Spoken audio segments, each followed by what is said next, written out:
Hi, thanks very much for joining me for Marketing Monday. We're ready to get our week started off correctly. Today, we're going to be talking about how mediators can use blogs to develop their practices.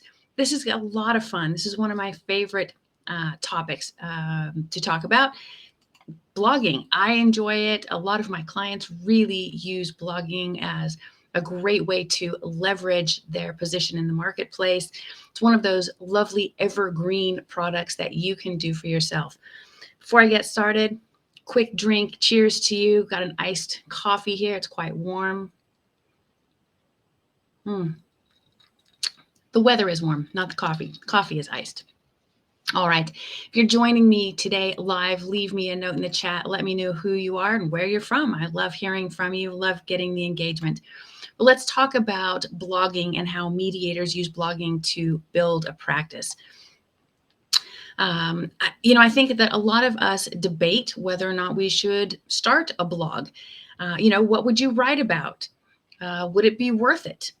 It's not an easy decision to make. There's a significant investment of time involved. But like any form of content creation, there are a lot of potential positives to it.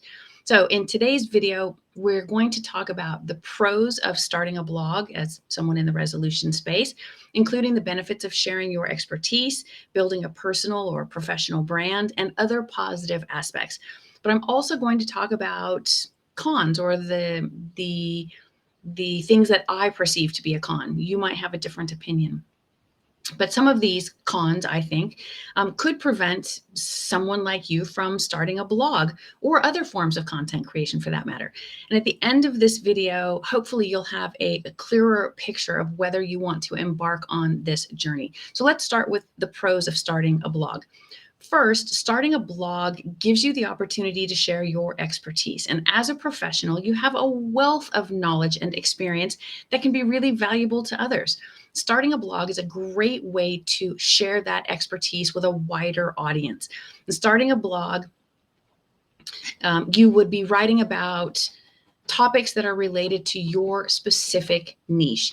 You can provide valuable information and insights into this niche. The benefits of this are twofold, I think.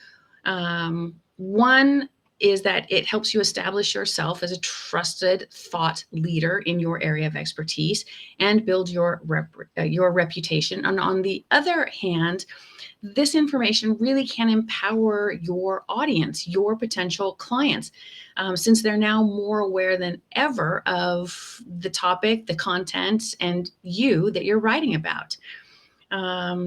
Jafar from Dallas, Texas. Hi, thanks very much for joining. Second, in addition to sharing your expertise, starting a blog can help you build your personal brand, your professional brand, your practice brand. And by creating content that is informative and engaging, and establishing trust, you stand out from other professionals in your field. This in turn will encourage people to think of you instead of others the next time they need a neutral service provider like yourself. But it can also lead to speaking opportunities, media interviews, and other routes of professional practice growth. Number three, starting a blog will, of course, help you improve your writing skills. If you're already great, fantastic. If you're not super confident, this is a great way to get really good at writing content, because creating a blog gives you regular practice. And writing is one of those important skills for all arbitrators and mediators. But by writing on a regular basis, you can develop your writing style, learn how to communicate complex ideas even more clearly and concisely, and you gain more confidence in your writing abilities. And although you probably, like I said, already have really strong skills in these areas, blogging will help drive that even further. Number four, starting a blog can also lead to networking opportunities. As you build your online presence, you will connect with other professionals in your target market arena. So your primary target market, secondary, or even tertiary target market. And this leads to collaborations, speaking opportunities, and other professional opportunities. It also helps you to stay up to date on industry trends because you're doing research for your blog. So you'll be well aware of any developments that are occurring. And this in turn helps you create the relationships necessary to instill trust in those new or potentially new clients. Now, those were what I think are the pros to blogging. There are lots of great benefits to it. Hi, Nikki in Los Angeles. I'm so glad you're here. And Kelly from Tallahassee, Florida. Hello. And Tina Jones, always nice to see you. Thanks for joining. So let's talk about what I perceive to be some of the cons in writing a blog. First of all, writing a blog requires a significant time commitment. In addition to writing and editing blog posts, you might need to spend a little bit of time promoting your blog, we hope, responding to comments, engaging with your audience on social media. And then, of course, depending on the frequency of your blogs, this could take several hours per week, maybe even more. Simona has a question: how to segment blog topics so that you'll never run out of ideas, what to write about next. And Simona is from Lithuania. I'm so glad that you're here. So I will finish my list of cons and then I will answer Simona's question. There is number 2 as a con, in my opinion, is the technical aspect of creating a blog. And this might very well add to your time commitment. Starting a blog requires a little technical know-how, not a lot. If you can work a smartphone, you can start a blog. But it does require that you have a little bit of tech in your life. If you're not interested in doing that, you certainly can outsource this to someone who feels more comfortable with the tech end of things, but you can absolutely do it for yourself. If you don't already have a website that would serve as a blog platform, then you'll need to choose a blogging platform. You have to buy the domain name, select a hosting provider, get it all set up, etc.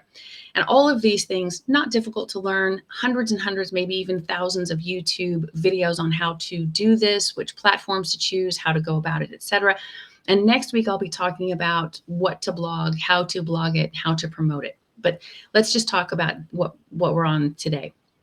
Number 3, I think this kind of goes unnoticed, and there is an underlying stress to any job that you take on for yourself to promote your practice that requires consistency and tenacity. It's not a huge amount of stress, but it's sort of that ever-present item on your to-do list. And so if you are the type of person who's highly sensitive to having those kinds of things on your to-do list, then you might need to have some help in outsourcing some of the things necessary to blog, because it really is a great way to get your name out. But if you're fine with it, then I think that that's absolutely great, because this is a fabulous tool. If you're not used to writing public copy regularly, or if you're worried about how your writing will be received, I think that can be a stumbling block. The pressure, of course, can be compounded a bit by the fact that, unless you choose otherwise, your blog posts are publicly available and can be read by anyone, anywhere, at any time, for forever and ever. Amen. So that's something to think about when we're thinking about content. Number 4 on my con list is that, I don't know if it's so much of a con rather, than it is kind of a risk maybe, but you do need to be careful about what you post on your blog. We're neutrals. We have to be careful about what we say, how we say it, and for which audience. So I think it goes without saying that you should avoid discussing specific cases or clients. We don't want to violate confidentiality or trust. And this in turn can result in professional consequences when we violate this rule. You do lose trust. It's just not cool. It's also crucial to maintain a professional image, especially as a resolution professional, for obvious reasons. You'll want to avoid posting or writing about anything that could be perceived as unprofessional, careless, reckless, mean-spirited, biased, all of those kinds of, trigger words. We want to be careful about that. Avoiding these kinds of faux pas may seem like second nature, but slip ups can always happen. And it's important to have a plan in place should that happen to you. So you can utilize preventative strategies. I think that's the best way to get around this particular con. Like helping, rather like getting someone to help you with the proofreading of your content before you post. That's always a good idea. Number five, and the final point that I'll make on the cons list is that it's important to remember that the resolution space and the content creation space are competitive. Although, this could be very niche, there are likely many other professionals who are also blogging and sharing their experience online. And this means that you'll need to work hard to stand out from the crowd and attract readers to your blog. And of course, the easiest way to do that is to do a little bit of market analysis in advance. Do a search for what mediators and arbitrators are blogging about and see if you can't fill the void. Talk about the things that they're not talking about. Of course, keeping in mind that you're doing it from a neutral space. But I think that that's really it. Now, to Simona's question, how to segment blog topics so that you never run out of ideas and what to write about next. I think, Simona, once that you start thinking about what to write about and you start doing a little bit of research and you have they're on your smartphone or your tablet or your computer or pen to paper, start making a list of those things that you'd like to discuss. And they could be things about the language that we use, the persuasion tactics or techniques that you use or that you abhor using. You can talk about best use of our services, what it is that clients get right in your mediation or arbitration rooms, what it is that they get wrong in your mediation or arbitration rooms, how to prepare, how to strategize so that you've got a solid plan. So you could talk about, plan A, plan B, plan C. I'm a big fan of plan Cs. You can talk about all of those things. But Simona, in my experience, once you start really thinking about content on a regular basis, sort of as your daily professional diet, the ideas come really quickly, and you will very soon have a really lovely long list of things that you can talk about or write about in your blog. There's Elizabeth. Hi, Elizabeth. Bonjour, merci. So that is it for Marketing Monday. Those are what I think are the pros and cons of blogging, but it is at its very essence a powerful way for you to grow your practice because it is evergreen product, evergreen information for your clients to find on your website or on your social media.